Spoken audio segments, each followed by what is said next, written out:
छत्तीसगढ़ में एक ऐसा अनोखा कारनामा हुआ है जहां पर मुर्दे भी आजकल कोर्ट में क्या है गवाही देने पहुंचते हैं।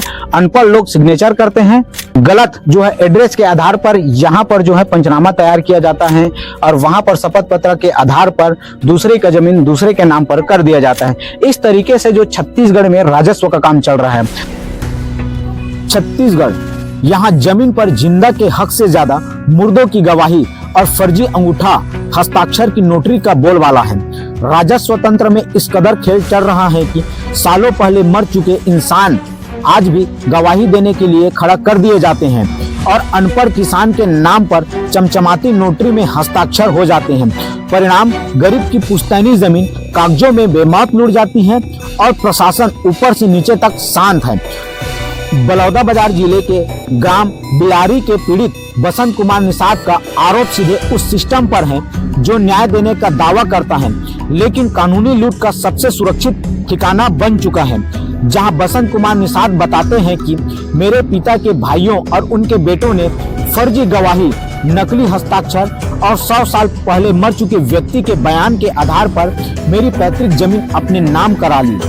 यह सुनते ही सवाल उठता है, क्या अब राजस्व कार्यालय में मुर्दों का भी वकालतनामा बढ़ रहा है? क्या अब कब्र से उठाकर स्याही लगाई जा रही है?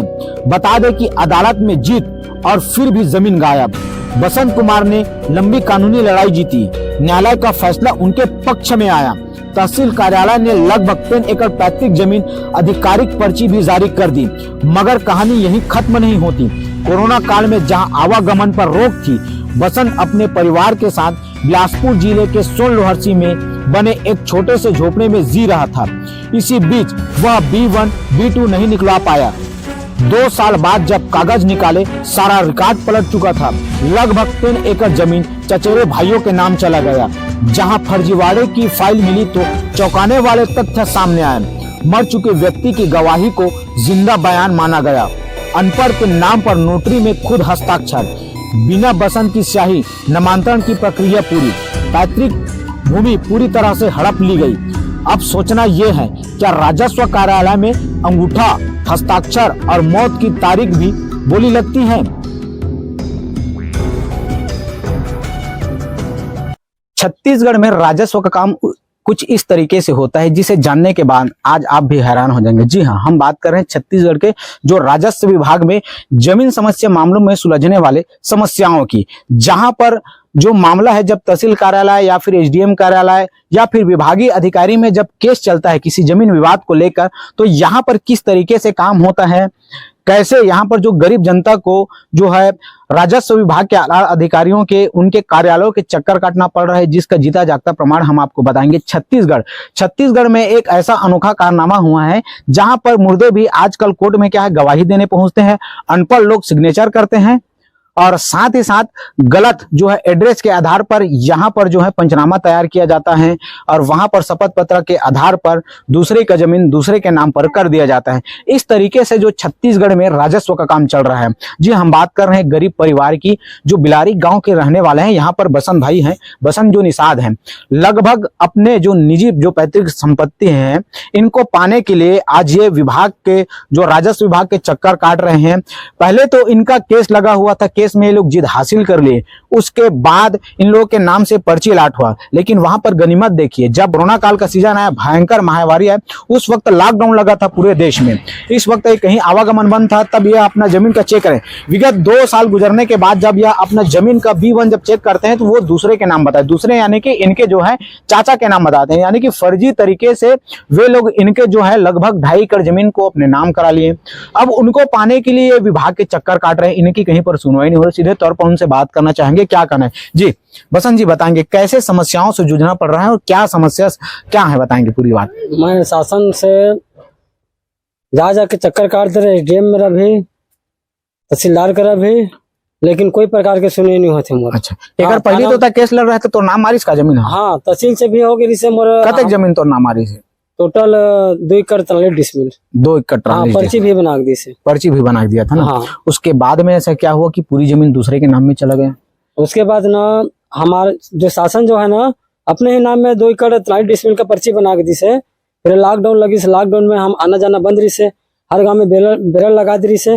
वही बीच में मन कर दे है, बाद में निकलवाए B1 निकलवाए तो जम्मू हमन के नाम में दिखा रही से।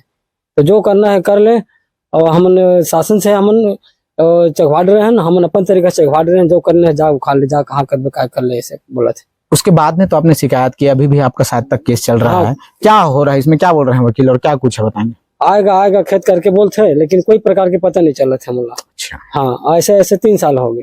3 साल हो गए। हाँ 21 में करा है, अब ये 25 लग गए, चलते अच्छे केस है। कितना जमीन बताएं? 2 एकड़ 43 डिसमिल। जी बिल्कुल देख सकते हैं, 2 एकड़ 43 डिसमिल इनके जो हक की जमीन है, और इनके हक की जमीन के लिए खुद आज ये है सरकारी दफ्तरों के चक्कर काट रहे हैं। देख सकते हैं इनके परिवार को एक तरह नजर बताएंगे, ये देख सकते हैं इनका परिवार है, और ये दूसरे जगह अभी आकर रहे हैं, अपना जीवन यापन कर रहे हैं। देख सकते हैं छोटे छोटे बच्चे हैं, झोपड़ियों के घर में रहते हैं। सरकार तो राजस्व विभाग के काम को लेकर तमाम दावे कर रही है, गरीब जनता को न्याय दिलाने की बात कर रही है, लेकिन अभी देख सकते हैं छत्तीसगढ़ में किस कदर जो गरीब परिवार हैं आज न्याय की आस में भटक रहे हैं। ये गरीब दादा हैं, इनसे बात करना चाहेंगे। इनके ही पुरखौती जो जमीन है, उनके जमीन को कैसे हड़प लिया गया, आपको कैसा लग रहा है दादा, क्या है मामला बताएंगे? अब पैसे लड़ा था, अब नहीं मिला तेती होती तो क्या करी। अच्छा, आप मन के पिताजी के ही जमीन रही से का? हाँ मैं खरी बिलारी में से। खरी बिलारी में रही से ता कैसे नहीं देवा थे भाई मन, जबरदस्ती हड़प ली धन कैसे थे, मैं का बोला थे? नाला कटवा ले है, और नाला कटवा के अपन मन नाम चढ़वा दे रहे। हाँ। मेरे बड़े बाबू का संतान नहीं है कि चढ़वा दे रहे। कैसे तकलीफ पाता तभी जमीन नहीं आती तो? अब दुख पाता ना खबर।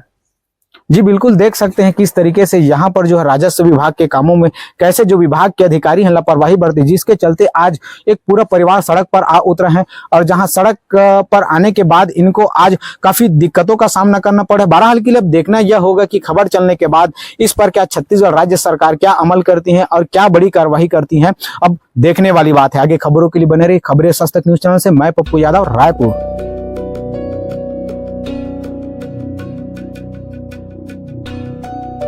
3 साल से तहसील का चक्कर, न्याय आज भी कोसों दूर, न सुनवाई न कार्रवाई, बस तारीखें, फाइल और चालान। अधिकारी मौन है और जमीन मेरे हाथ से निकल चुकी है, जिसके चलते मानसिक, आर्थिक, पारिवारिक टूटन की चरम सीमा पर खड़ा बसंत आज सरकार से नहीं इंसाफ से उम्मीद खोने लगा है। अब सवाल विभाग पर बैठे उस जिम्मेदार अधिकारी पर उठ रहे हैं। मुर्दा गवाही कैसे दर्ज हुई? नोटरी में अनपढ़ के नाम हस्ताक्षर किसने किए? न्यायालय में जीत के बाद बसंत की जमीन कैसे गायब हुई? फर्जी नामांतरण पर अधिकारी अब तक चुप क्यों हैं? क्या राजस्व कार्यालय में जमीन चोरी अब कानूनी जाल के नाम सुरक्षित हैं? जहां राजस्व तंत्र की फाइलों में दफन सच्चाई, ये सिर्फ बसंत की लड़ाई नहीं, ये उस हर गरीब किसान की चुप वेदना है जिसके जमीन राजस्व कार्यालयों की टेबल पर नोटरी की स्याही में और कागजों के हवाले धीरे धीरे निगल ली जाती हैं। सवाल सिस्टम से है, जब दस्तावेज ही धोखाधड़ी से तैयार हो तो न्याय किस कानून की चौखट पर मिलेगा? पीड़ित बसंत कुमार निषाद ने अंतिम चेतावनी देते हुए कहा कि यदि इस तरह का खेल रुका तो छत्तीसगढ़ में जमीन पर हक साबित करने से पहले मौत की तारीख, हस्ताक्षर की शैली और नोटरी फाइल देखनी होगी, क्योंकि यह जिंदा की आवाज से ज्यादा मुर्दों का मुहर कबूल है।